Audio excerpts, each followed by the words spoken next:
What is the connection between you and Mickey Mouse? Well, I gave Mickey Mouse his name. Judy Garland was your frequent co-star and many believe her to be your best friend. Could you elaborate on your relationship with Judy? I saw her at the Pantages Theater in Hollywood with her sisters called the Gum Sisters from Des Moines, Iowa. And she sang a song. She sang, "Zing with the strings of my heart." This little girl singing this song. And I couldn't believe it. Later on, we would go to a place called Ma Lawler's Professional School on Hollywood Boulevard.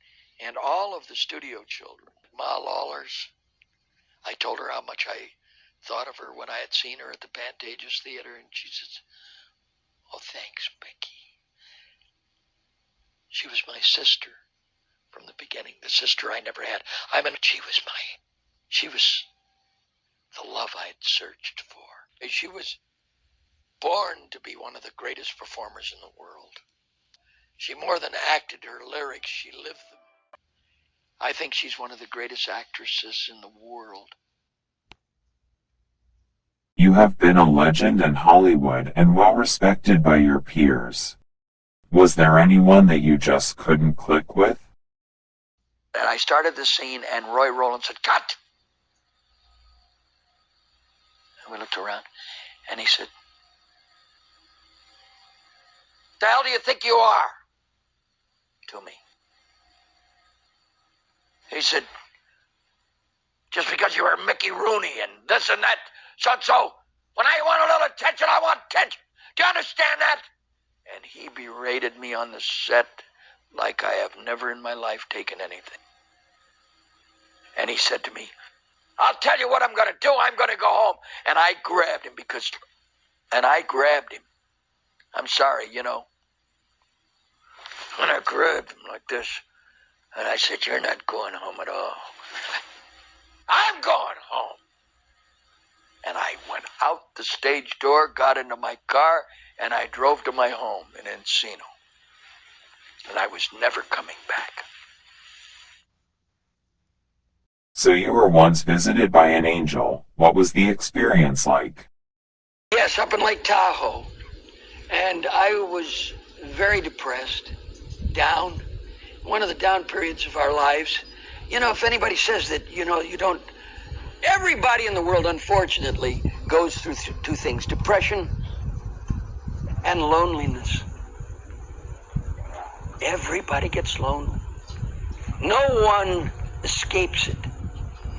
Anyway, I'm depressed, and I'm there having breakfast in the morning with one of my buddies, and there's about 9 people at the table, and it is so boisterous, and the noise is a cacophony of everybody talking, and it's like 7:30 in the morning, and everybody's being served, and somebody's eating, and they're all talking at the table. No one's talking to each other, and nobody's listening.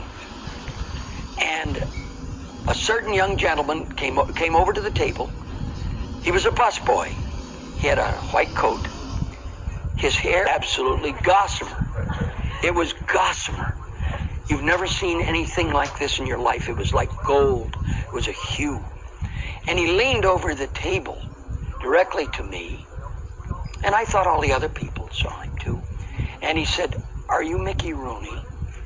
And I thought maybe I was being called for a telephone call or something, you know. You're wanted on the phone. And I said, "Yes, I am Mickey Rooney." And he leaned in and he said, "Jesus Christ loves you very much, and he knows what you're going through." And now I'm in shock. And I turned to Joey Foreman, who's sitting right to my right here. And I said, Joey, did you hear this?" He said, "Hear what?" I said, "What this young fella just told me." He said, "What young fella? Are you all right?" I said, "Yeah." I said, you saw him, Sid." Sid Gould was with us. Sid, I didn't see him. No one saw him. So after we left the table, I went up to the maitre d's who was sitting everybody down. And, well, that's another way of saying maitre d', but it was a lady. So I said, have you got a busboy here with his golden hair and so and so and so and so? And she said, no, there's no such boy here. You can look around anywhere you want, Mr. Rooney. And I said, well, I'd be very happy to. I went into the kitchen. I went into where they were washing dishes. I went all over the place. And I went upstairs into my room, still not understanding.